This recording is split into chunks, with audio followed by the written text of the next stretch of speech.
कुंती सूर्यपुत्र कर्ण को महाभारत का एक महत्वपूर्ण योद्धा माना जाता है। कर्ण के धार्मिक पिता तो पांडु थे, लेकिन पालक पिता अधिरथ और पालक माता राधा थी। कर्ण दानवीर के रूप में प्रसिद्ध थे। उन्हें अपने कवच और कुंडल को भी दान कर दिया था और अंतिम समय में उन्होंने अपने दांत को भी दान कर दिया था। भगवान कृष्ण ने अर्जुन को यही उपदेश दिया था कि दान करते वक्त मन में अगर कोई भी भावना हो कि किए गए दान का खास फल प्राप्त नहीं होगा, तो दान करने का पुण्य फल नहीं मिलता और दान करना विफल हो जाता है। भगवान कृष्ण ने भी कर्ण को सबसे बड़ा दानी माना है। जब अर्जुन को कर्ण की प्रशंसा पसंद नहीं थी, इसी कारण से उन्होंने एक बार कृष्ण से पूछा कि सब कर्ण की इतनी प्रशंसा क्यों करते हैं। कृष्ण ने 2 पर्वतों को सोने में बदल दिया और कहा कि इस सोने को गांव वालों में बांट दो।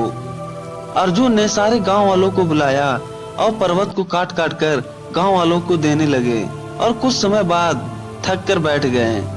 तब कृष्ण ने कर्ण को बुलाया और सोने को बांटने के लिए कहा, तो कर्ण ने बिना कुछ सोचे समझे गांव वालों को बुलाया और कहा, यह सारा सोना गांव वालों का है और वह इसे आपस में बांट ले। तब कृष्ण ने समझाया कि कर्ण दान करने से पहले अपने हित के बारे में नहीं सोचते। इसी बात के कारण उन्हें सबसे बड़ा दानी कहा जाता है। अपनी दानवीरता का असली परिचय उन्होंने अपने कवच और कुंडल को दान करते वक्त दिया था। कर्ण जब सूर्य की उपासना कर रहे थे, तब इंद्र भेष बदलकर ब्रह्मा के रूप में आए और कर्ण से उनके कवच और कुंडल की मांग की। सूर्य ने कर्ण को कवच और कुंडल देने से मना किया था, पर कर्ण किसी को भी निराश नहीं करते थे, इसलिए उन्होंने अपना कवच और कुंडल दान कर दिया।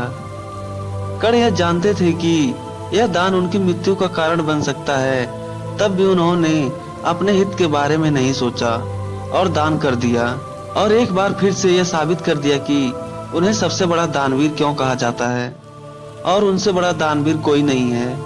कर्ण दान करने के लिए काफी प्रसिद्ध थे।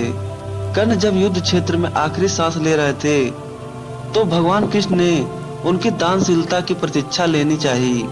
वह गरीब ब्राह्मण बनकर कर्ण के पास गए और कहा कि तुम्हारे बारे में काफी सुना है और मुझे तुमसे कुछ उपहार में चाहिए। कर्ण ने उत्तर में कहा कि आप जो भी चाहें मांग ले।